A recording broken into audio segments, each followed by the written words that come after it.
Hey, gorgeous. Welcome to the Ready to Bloom podcast, which features interviews with inspiring women entrepreneurs from around the world. Thank you so much for joining us today. Now, without further ado, I'll hand you over to your host, Holly Wharton. Hello and welcome to the Ready to Bloom podcast, episode 131. This is your host, Holly Wharton. I'm here with today's special guest, Sandra Pilarczyk.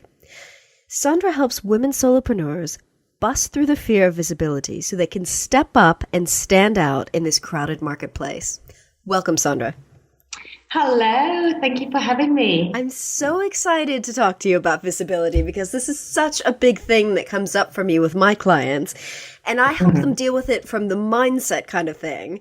But I'm really excited to talk to you about the practical side of visibility and you know, everything about visibility, because it's seriously something that comes up with, I would say, most of my clients, and it's been a big issue for me as well in my business when I was first starting out. So this is a big topic, and I think it's really, really important. So why don't we start out by having you tell us a little bit about your background and your business journey and how you got to where you are today? Because this is a very, very specific niche, and I would love to hear how you got into this. Oh, geez, how long you've got, honestly. Well, my background really is I studied hotel management and I had a corporate career in hotels until I decided in 2002 to start my own business because I knew it all. Obviously, I was so wrong. Anyway, I ran that business for over a decade until one of my largest clients said, "Oh, do you know what? We're going to cancel your contract. It's not personal, it's just a business decision." Of course, when you're running your own business, everything is personal, obviously. And I found myself really in this lost space of, geez, I knew something had to change. I knew I should be doing something else. I was, always following the path of my education, and look where that got me. I mean, total burnout. My kids were in after school clubs and, the whole shebang. But I had like no idea what to do next. So at that time, I found B School, really, one of these classic stories of B School. I pretty much was a lurker in there for probably a year or so, and going really close with this concept of do what you're really passionate about. I'm like, I'm German. I don't know what that means. What do you mean? Put your passion into your business? I had like no idea. But then I just kind of felt myself answering the same questions over and over and over and over again.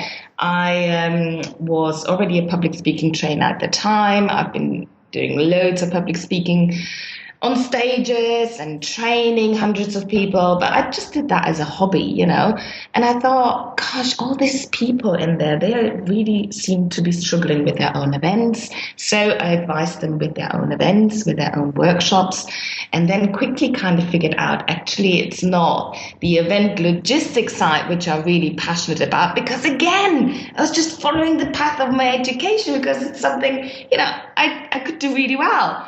Until one Christmas, I had this genius idea, I thought at the time, and it turned to be out really genius as well, to just start a free 7-day visibility challenge. And the response I got was just absolutely overwhelming. So, which led me to do what I'm doing now and basically help quiet entrepreneurs who are not shy to share their message in a way that feels really authentic to them. So it's not a big, rags to glory story. And one day I had like this light bulb moment of this is what I'm going to do with the rest of my life. And it was just a very continuous, it was just a journey which led me to now, I just turned 40. Took me quite a while to find out what I really was supposed to do and what my true passion is about. And that is really about helping people to share their message. And I know how tricky that is because a lot of people don't believe me when I say that, but I am an introvert, like 100% introvert. And it does not come easy to me, but if I can do this, it sounds like super cliche. I know that everybody else can do that too. So tell us a little bit about your very first 7-day visibility challenge. Now, did you have a big list? Did you promote it on social media? Like, how did this happen? Because I think a lot of people see these kinds of things and they think, oh, that would be so much fun. but I don't have a list, I don't have enough people in my community. Like I'm going to attract like 3 people and it's going to be really embarrassing. So how was it for you?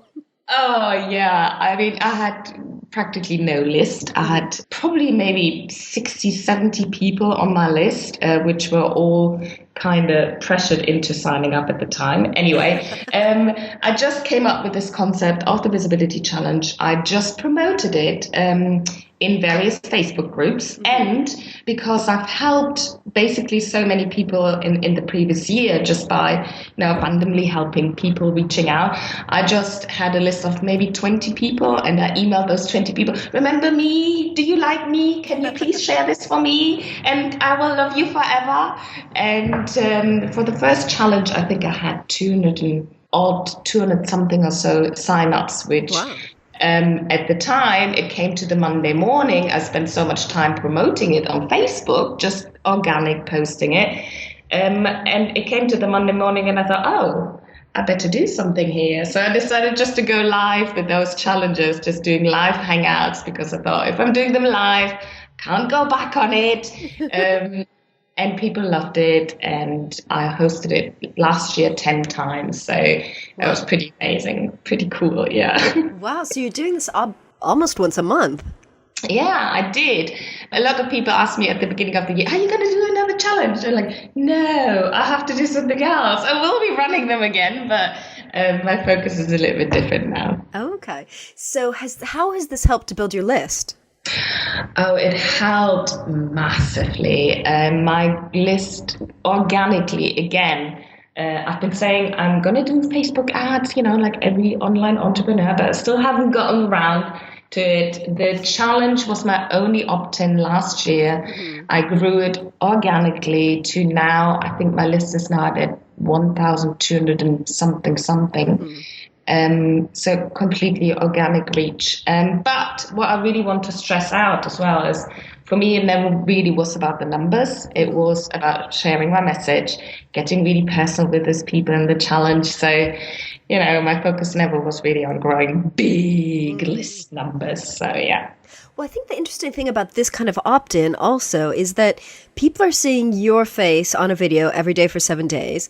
Mm-hmm. You've got the private Facebook group, so you've got people in there sharing their videos and stuff. Mm-hmm. And it's a lot of personal interaction, whereas the kind of opt-ins where you're like, download this free PDF. Yeah. They're super useful. You can say a lot of things in a free PDF, and they can be really, really useful to someone's business. But you don't get that kind of interaction that you get with this type of 7-day challenge. Oh, totally. And this personal interaction bit, I always said challenge time was my favorite part of the year, which was like every kind of month. But the interaction and, the journey, you've seen them going through coming from I never posted a video before to post 7 videos on a continuous basis. Then I make them, state something to make themselves publicly accountable. And then to see popping up into the newsfeed, I'm doing my first webinar. I just set up my YouTube channel. It's just, it feels really personal to me, as well. That's excellent, because you really get to know what people's challenges are. So what would you say are people's biggest kind of fears or challenges related to visibility? What are the things that you hear people saying the most when they first start out with the 7 days? The one thing which always comes up is this fear of being seen, and which really comes down to that fear of being rejected, feeling really vulnerable when you put yourself out there. And to take that first step to put yourself out there, I know it takes courage. So it's the fear of being seen. Yes, I do sometimes get some technical challenges, but I always say don't let the tech stop you, because it's not that difficult. It doesn't have to be that hard. And the other thing which I hear all the time, I've got nothing to say, everything I want to say, somebody else already put a video out and they're doing a fantastic job. And I always say, come on, how many hours did you spend researching your expertise, reading your butts off? Your Kindle is overflowing with personal development books, and you've done all these years of research. I can tell you now, you've got plenty to share. plenty to say. Do you know, that's a really, really good point, because I love doing videos. Haven't done webinars in a long time, but I used to love doing them. Mm-hmm. I love doing this kind of stuff. And I know I have a ton of things to say, but I struggle to kind of pick it out of my head. You know? It's like, I know this tends to say because I've already done lots of videos and stuff, but I don't know. It's like I struggle to find the topics. Yeah, I hear that a lot. I mean, of course, I hear that a lot. Something which I teach my clients actually is just to keep a list of their viewpoints. So things which you value, things, you know, you want to bust a myth, or things you learned alongside your journey, just to have like a list of viewpoints ready. And when it comes to the content creation, you can just talk about your viewpoint. It's easy for you to talk about it, and it's valuable, and it positions yourself as, you know, the expert you want to be. And I always give my clients the exercise, like, come on, next half an hour, let's just write down 10 of your viewpoints. What that gives you, 10 little videos for the next 10 weeks, and then you can almost repurpose them again, slightly change them, update them, and I know that it makes a big difference to my clients, because it doesn't then all of a sudden feel so, oh God, I'm gonna have to come up with the 10 topics and you know, all of these classic kind of webinar topics. That's really excellent advice. Because I think a lot of people do struggle with that, you know, I don't have anything to say. What do I say? And one of the things that my previous business, the incarnation of my business, was social media marketing. And I always used to tell my clients to keep a notebook full of ideas for blog posts. And it's the same kind of thing. You can do that for videos as well. Yeah, definitely. The other thing which just popped into my head as well, and which I just want to mention, is everything I want to say, they already know this stuff. This is a big one as well, because people don't know this stuff. And even though they might have already heard it, you know, it just takes sometimes there's one little sentence, there's one little video to reinforce the message. So if you think that people already know this stuff, no, go out and share it again. I think that's a really good point, because it's either going to be the words that you use, or your style, or your energy, or something that can trigger that aha moment for people. Whereas they may have read the same thing 1,000 times before, but it's like all of a sudden something about the way you said it or about your personality is going to make the difference. Yeah, absolutely. So true. So what are your top tips on how people can stand out in the crowd and be visible and just start to get over these fears of visibility? I know you're doing a lot of mind stuff as well, but I always start off with addressing self-limiting beliefs, and you really need to embrace those beliefs. And you know, they're going to come up when you make yourself visible. It's about stepping up into this new level of comfort zone, and things like, oh, who wants to see me? My hair just looks rubbish on video. I haven't got, you know, the right equipment. I mean, things like that will always come up, and that's really the first step, which I'm, you know, talking about loads of time. The next step is to be really, really clear on your message, and to be really make the decision for yourself that your message is too important not to share, and really reinforce that feeling of, do you know what I've got to say, I can change my client's life with. So it's important to share. So being really clear on your message, and being really clear about how you communicate your message, so that people get what you actually help them with. Being really clear. And that kind of clarity and that kind of confidence only comes really with practice. I mean, it's not about making it perfect. I always say perfectionism is highly overrated, because nobody relates to the perfect speaker. But practice is really such an important step, which I don't see a lot of people properly following through. So I see a lot of people saying, yeah, I'm going to be really authentic myself, press the record button, and then, oh, this is hard, and I forget my words. And I mean, when you press the record button, ideally, it should be a one-take video because you should be talking to somebody like you would in a in-person, environment. Or like we're talking now. Like we're talking now, completely live. But that doesn't mean that you haven't practiced it out loud a couple of times. It gets your voice used to talk as well, especially when it comes to doing longer things like webinar.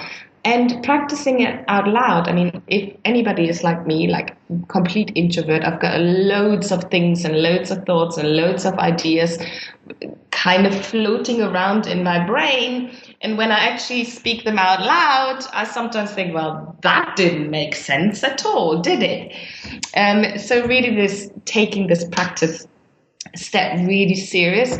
And then the last step, I mean, there are like loads more steps, but the last step I probably would now finish off with, let go of the outcome. It's your job to share your message, and it's your job to make sure that you come across as confidently and as clear as you possibly can be, but it's not your job to know or be responsible on how people will respond to you. So you just have to kind of develop this thick skin, I suppose, so that these naysayers or people who are commenting negatively on your things, that they will influence you for not going out and share your message. So let go of the outcome is a big step as part of this visibility journey as well. It is. And getting back to that thick skin, I think that can be really challenging to develop, because it's like so many of us have these fears relating back to probably school when, the mean girls were making fun of us for one thing or another, or afraid that the mean girls would make fun of us because we saw them make fun of someone else. Yeah.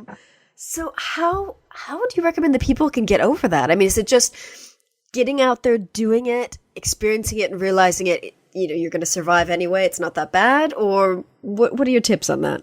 It's an interesting one. Remember, I come from the hotel industry, and one of the slogans, obviously, is the customer is always right. So I kind of spent years having customers shouting at me, and I'm just standing there smiling back and thinking, what I'm obviously not going to say, but just smiling at me and developing this mindset of the customer's always right, but I don't have to agree with it. And really, I've taken this into my online business. The more visible you are, the more likely you're going to get negative comments. But you need to really understand, even though it's personal to you, you need to act as a general manager of your own business, because it's not personal against you. And I think when you develop this mindset of my message is too important not to share, if you get a negative comment, you just need to go into this practice of, thank you so much for your opinion, but you know what? I don't give a freaking monkeys, because I know that my message is too important not to share. And then it's a numbers game. Just compare the positive comments you get, or the number of positive comments you get, to the number of negative comments you get. And it can almost guarantee you, if you're passionate about what you do, that this number in comparison is actually really, really small. But what we do is we focus more on those negatives. So when you get positive comments, get them into your Evernote folder. And if you have to, when you get a negative one, to go back to that positivity folder, it will help you as well, just to take this negative comment as, thank you very much, but I really don't care what you say or think. Do you know that's such good advice, and it's so funny that you talking about your background in the hotel industry, because that's my background as well. My first business was in eco hotels, and so because they were eco hotels, they were very rustic. All kinds of things happened that didn't happen in normal hotels. Tarantulas in the rooms, boa constrictors, weird stuff happening. And so I remember back when TripAdvisor first started, getting the first negative reviews, and it was just like, I took it so personally. And I wasn't even a solopreneur. It was a business with lots of employees and people running this thing. And it wasn't about me, but oh my God, it was just like a kick in the gut. Like I created this thing that I loved, and I was putting it out there, and these people hated it. But you're so right to look at those positive reviews, because those are the things that those are the people that like what you do and are going to, pass on the word of mouth. Yeah, to exactly. other people. Absolutely. Love that. So tell us a little bit about how your business works beyond that 7-day visibility challenge. How can people go on to work with you? What kinds of things do you offer? Oh, I only do the challenge. No, of course not. It's all free. It's all free. Well, it was a continuous journey, really. What I did when I first won the challenge, I actually didn't have anything to offer, and people came to me to say, how can I work with you? And I'm like, I haven't really thought about this. So I started off doing lots and lots and lots of one-on-one work, VIP work on a virtual basis to take people through the visibility journey, through the visibility map, which I'm teaching. Then I developed that into a group program, which is the Visibility Academy, which is basically a 4-week group mentoring program, which I feel really passionate about because it's a super fast, super live, super actionable 4 weeks where I hold people accountable to actually follow through on what they say. It's a small group setting. And I also have a mastermind, which is, again, a very small mastermind. There are 5 women in there, 6 months, very intense. They sometimes hate me because I'm not putting up with any of their BSs, but I know that they can get the results they want if they really follow through and if they're being held accountable for that whole time. So that's what I'm doing for the moment. And I just decided, because I do like the live interaction as well, to host a couple of in-person events next year or this year as well. But I'm just finalizing the dates for that, so I'm quite excited about that one as well. And where are those going to be? Well, London, because it's one of my favorite cities. London, and I live in Belgium, so again, I'm in London in like 2.5 hours, and probably gonna also do something here locally around Ghent, Brussels kind of location as well. Oh, exciting. Now, because of your background in hospitality, you have lots of experience in running live events, correct? Mm-hmm. Yeah. From the other side of things as well, seeing how to organize things from all of the logistics. Yeah. And getting back to visibility, that can be one of the biggest challenges for people as well, because one thing is creating a video and putting it up online, but another thing is running a live event. We've got all these people in the room, and you can't run away. I mean, you could run away, but you can't just stop the video and edit it. You've got to kind of stand there and stick it out. Yeah. So how do you help clients kind of take their visibility to that level? Because that can be really big and scary for a lot of people. It can be really big and scary. And you see, I came kind of from the other way around. I first did live speaking and live events and live training, and then went to video. And I thought running webinars was the most scariest thing ever, because I'm just staring at the screen. Where's my live interaction, really? I think whenever I work with my clients, I always suggest to run an in-person event. And that for some people is a big step, but really it's just part of the visibility. And I think when you're clear on your message, when you are confident on your message, I do a little bit of fear of public speaking kind of work as well. But it's such an incredible way to connect with people. And I think especially, you and me are in this online entrepreneurial craziness. It's sometimes just such an amazing grounding experience to actually meet people in person. And I always say nothing really beats in-person networking. And, you can start off really small. I mean, you don't have to hire the, O2 Stadium at your first event. You can just have something small in your living room. That's an event as well.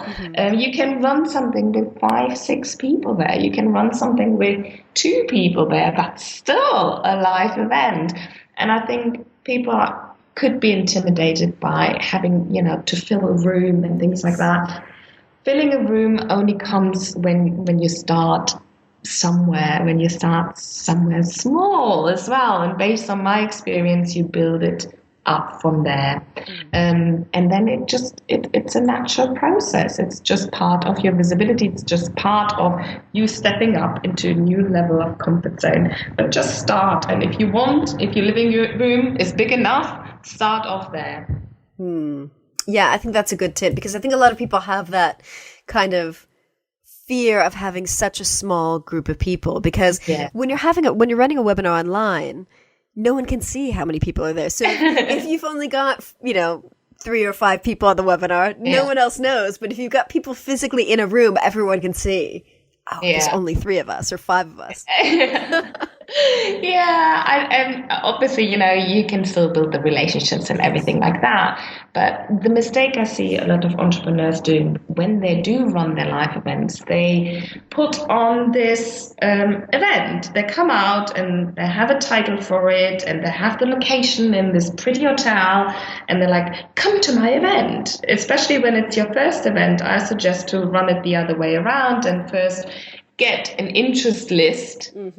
And then come out really with the details and with the date and the location and things like that, which is a much easier way to pre-sell your event rather than having everything already set out and sign the contracts with the venue and everything, and then struggling really to fill the room. Yes.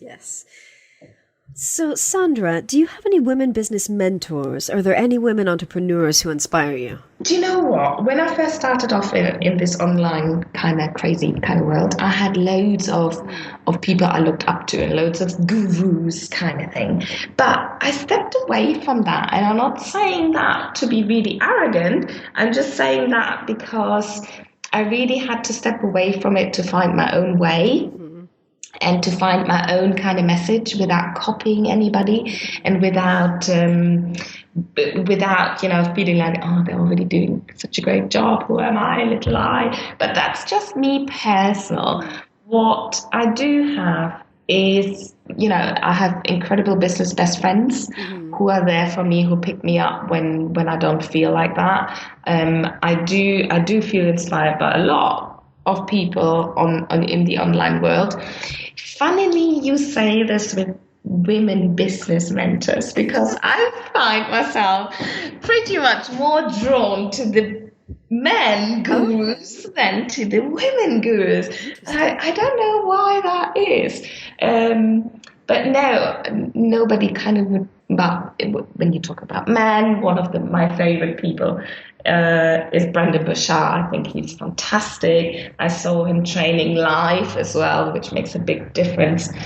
And I think more than anything, my business best friends inspire me to be better, to go on, to support them when they need support. And I kind of like this personal relationship as well. Yes, very much, very much. I think most of my close friends these days are either women I've met online or in real life through business stuff. So. Yeah. Because these people get what we are all about, and when we have a bad day, one of my business best friends seemed to be telling me a lot, like, just get over yourself. And sometimes they just know exactly what you need to hear.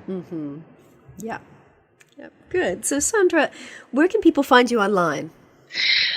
Mostly I'm hanging out on Facebook. My Facebook page is Sandra Pilarczyk Live It Up. I know it's not very catchy at all, but I am on Facebook quite a lot. Mostly hang out there. Excellent. Great. Well, thank you so much for joining us today. And I love your super practical tips on how to kind of escape from this cave that we it's like, some of us hide in this office behind the computer screen. And you can either hide behind the computer screen, or you can kind of get out onto other people's screens by creating these videos and webinars and hangouts and things like that. So thank you so much for your fabulous tips. It was a pleasure to have you today. Thank you so much again for having me. It was a real pleasure. Thank you. You're welcome. And thank you for listening. And remember to visit readytobloom.com/131 for the show notes on this episode. Thank you. Thanks so much for listening to the Ready to Bloom podcast with your host, Holly Wharton. You can find more information about today's guests, including links for topics that were discussed at readytobloom.com. That's bloom.com. And if you enjoyed this episode, please remember to head over to iTunes and leave us a quick review of this podcast. Thank you so much.